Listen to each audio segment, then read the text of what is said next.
Wallace died this morning at her home in Stroudsburg, Pennsylvania, where she was in hospice. She died of natural causes at the age of 78. Wallace was a dedicated keeper of the legacy of her son, born Christopher Wallace. The Brooklyn-born rap phenom was shot and killed back in 1997. His murder remains unsolved. He's been very helpful. With the case? Yes. I didn't think that you guys would be on good terms. I mean, And why is that? well, I mean, you know, your family's case and using his theory to support it and then it being dismissed. Oh no, the case was not dismissed. It was a mistrial. Huge difference. A federal judge caught the LAPD hiding evidence that linked Mac and Perez to Christopher's murder and declared a mistrial. Now, here's the kicker. The city of LA, they reopened. He's making excuses because he knew that if David Mack is at the scene, David Mack has something to do with it. If David Mack sends $7,000 to Rafael Perez for being there, Rafael Perez has something to do with it. If it's a special bullet called Gecko and they find it at David Mack's and them house, this is a rare bullet that is traced. It pierced armor. It wasn't showed up at nobody else's house, but it showed up at David Mack's house. Why? Back at it like a crack at it, automatic like a foamatic, built for tragedy, made for static. It's your boy, Perfect Timing Podcast, back with the blast, real fast in the dash. 2025 won't last, so let's get in and out of here like flash. Hey, check this out, man. Somber occasion today, man. I want to say prayers and blessings to Miss Wallace and to her son, Christopher Wallace. Angel's going back home, and she passed away at 78 years old. You know, it's a lot of things going on right now. I just did a video about Irv Gotti passing away very young. To me, 70 is very young. 78 is very young. Irv Gotti, and I think 54, extremely young. I want people to take and cherish their health and cherish their family. Hug and kiss the loved one. Shout out to Double R. Hey, man, appreciate every moment, every second. I want to share with you a couple things. You know, after her son was murdered, as I just presented it in my intro, her son's murder was never solved. And I believe that plagued her for the rest of her days. So I'm glad she don't have to deal with that anguish anymore, any longer. And I just want to share a couple things with you really quick and keep this focus on Miss Wallace and her son. I don't really know if you really knew about. So thank you for tuning in and enjoy the information, man. Wallace died this morning at her home in Stroudsburg, Pennsylvania, where she was in hospice. She died of natural causes at the age of 78. Wallace was a dedicated keeper of the legacy of her son, born Christopher Wallace. The Brooklyn-born rap phenom was shot and killed back in 1997. His murder remains unsolved. With our heavy hearts, we regret to report the passing of Voletta Wallace, the mother of Christopher Wallace, also known as the notorious B.I.G. According to TMZ, she passed on Friday morning in Stroudsburg, Pennsylvania at the age of 72, confirmed by their source, Monroe County Coroner Thomas Yannick. TMZ also reports at the time of her death, she was in hospice care and died of natural causes. Ever since her son's death in 1997, Voletta oversaw his estate, helping keep his legacy alive by passing down his earnings to her grandchildren, Tiana and CJ Wallace. Multiple sources report at the time of Biggie's death, his net worth was around $10 million. Now, nearly 28 years later, it's estimated to be worth $160 million. She was present for her son's induction into the Rock and Roll Hall of Fame. And at the time, she said, "As a mother, I'm extremely proud of his accomplishments. You know, I still see such a young man at a young age, and sadly, he's not here to witness all this. But it's an astute honor, and as another, I'm just elated for that." Many of his songs speak truth. It might be gritty, and maybe the language is so out there, but he was honest. There was nothing fake about what he was doing.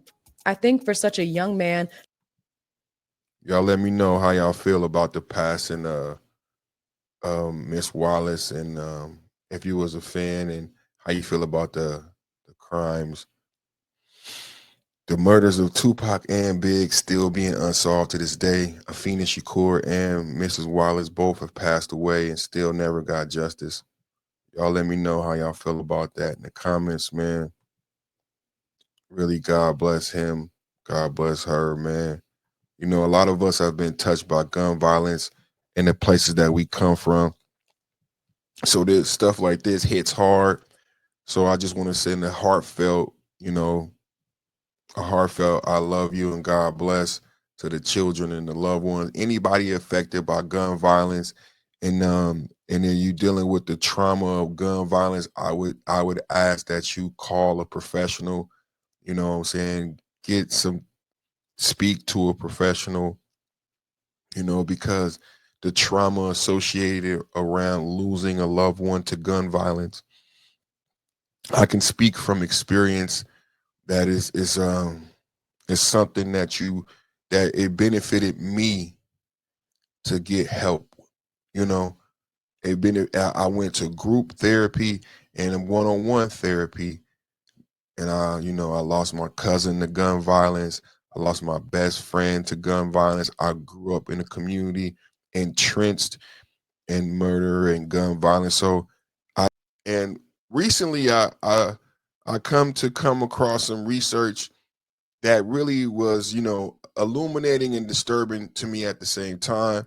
And it had to do with Officer David Mackey and Perez and of the LAPD. We always knew that Suge had LAPD officers on the payroll, and we know from Nipsey Hussle that they, even with the Rampart scandal, that LA has had issues with their police officers and fraternizing with the locals, i.e., the gangs, Crips and Bloods. This has been an ongoing issue for LAPD since the inception of gangs in LA, that you have this fraternizing and mixing of the two cultures and populations. This is what LA culture is. And this is something that they have to be vigilant about. So this is outside of Suge. This is LA culture, where you have individuals who grew up in a gang community. We haven't fixed these communities. And some of them go off to be military, go off and do very well in football, and come back and be police officers because it's a great paying job and they have the skill set, right? After going to be a collegiate fame in football or being a veteran, thank you for our service for this country, you come back to your hometown and you're a police officer in Los Angeles County, where you can make some of the highest salary for being a police officer in the country. You can afford to live in LA being a police officer in LAPD. So a lot of people who grow up in this culture and they still have family ties, we don't understand what that means in a city like LA. So you've always had this mixing of cultures. So we had experienced that with Suge Knight and Death Row. When Suge Knight amassed a $1 billion record company, you saw again Suge Knight himself grew up in the inner city of LA, but he went off to UNLV, was a collegiate star in football, then went on to create, a $1 billion record company, but still somehow, despite as far as he got away from this existence, he still somehow remained tied to those gang ties. And along with that, similarly, he had friends who had a similar ascension, some to LAPD and other forms of law enforcement, but still had remained, close to those ties. So you had individuals who got caught up. And the theory was that Miss Wallace put forward is that, in my eyes, I agree with Miss Wallace. I need to know from you in the comments, do you agree with Miss Wallace? And Gene Deal backed up Miss Wallace by saying that this certain agency in Southern California had something to do with her son's murder. And the reason that she took it to trial, she sued them with her theory And during that lawsuit, the judge uncovered them hiding evidence linking Mack and Perez. Now, if you go check out the film City of Lies, or if you listen to Gene Deal, if you listen to Mrs. Wallace's theory, what happened was there was an officer who worked with and for Suge Knight. His home was raided in correlation to a bank robbery. Yes, a police officer did a bank robbery. I know it's hard to believe, you know what I'm saying? So a police officer commits armed robbery, gets caught by the FBI, house gets raided. When the house gets raided, they find some things that are pretty alarming that's linking to the crime of Christopher Wallace. The car that was said to be seen, a 96 SS Impala, a certain color, was found in the garage of David Mackey. Then these special bullets called a Gecko that was very hard to find at the time in the 90s, right? It had to be unique to someone who was a police officer, was also found. The problem was, because he was a police officer, because of his style of investigation, they weren't allowed at the time to do forensic evidence on the bullets or run the plates on the car. Years later, they ran the forensics on the car. The car came back to Suge Knight, but they weren't able to do that at the time. So basically, the crime was solved over 10, 15 years ago, and they've always known that these two individuals associated with Suge Knight in the Southern California agency committed the crime. The trial ended in a mistrial. She was not able to get justice. After the mistrial, this agency reopened the case and kept it open. Now you will hear Officer Keegan or something like that.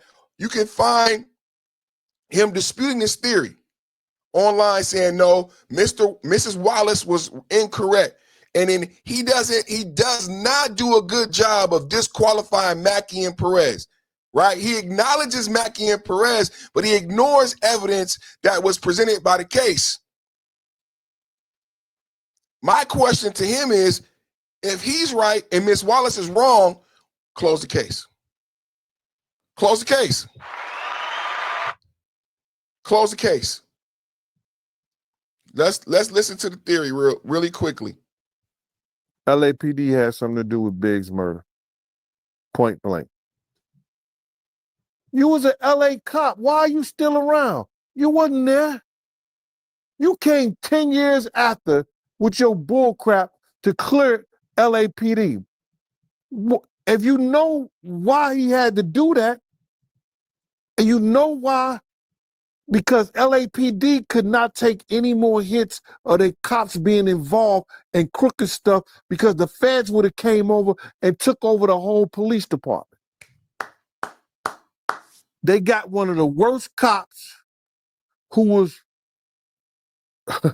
he had been charged by judges and everything. He had told lies in court before. So they used their worst cop to do their best work and to clear the LAPD of any wrongdoing. He did a great job at that. A whole lot of stuff that I didn't know, right? Another thing he said was he tried to get Suge Knight baby mom to trick him into, confessing his involvement in Biggie murder, but it didn't work. How you feel about him saying that? Ain't nothing he did in that whole investigation was successful. He's making an excuse. He knew that if David Mack is at the scene, David Mack has something to do with it. If David Mack sends $7,000 to Rafael Perez for being there, Rafael Perez has something to do with it. If it's a special bullet called Gecko, and they find it at David Mack and Rafael Perez are members of this Southern California agency. Mack's in them house. This is a rare bullet that is traced. The Gecko cartridge that was used to unalive Biggie was found at the house. The Impala was found also, but they didn't run the forensics on the Impala for years later. When they finally ran the forensics on the Impala, they found it was registered to Suge Knight. The Impala that was in the house of the police, the Impala that was in the house of this individual who belongs to the Southern Agency, who also had the Gecko rounds, belonged to Suge Knight. Pierce armor. It wasn't showed up at nobody else's house, but it showed up at David Mack's house. $1 million question. Why? Y'all let me know in the chat, man. Rest in peace to Miss Wallace. Y'all let me know in the chat what y'all think about the theory that Gene Deal, Miss Wallace, put forth in her lawsuit. Do you think it has any validity? Why did LA not close the case? Rest in peace. I pray for peace for the Wallace family. Y'all let me know in the comments, man, how y'all feel about this. Thank y'all for tuning in, man. Y'all have a great and blessed day. Salute. I'm out.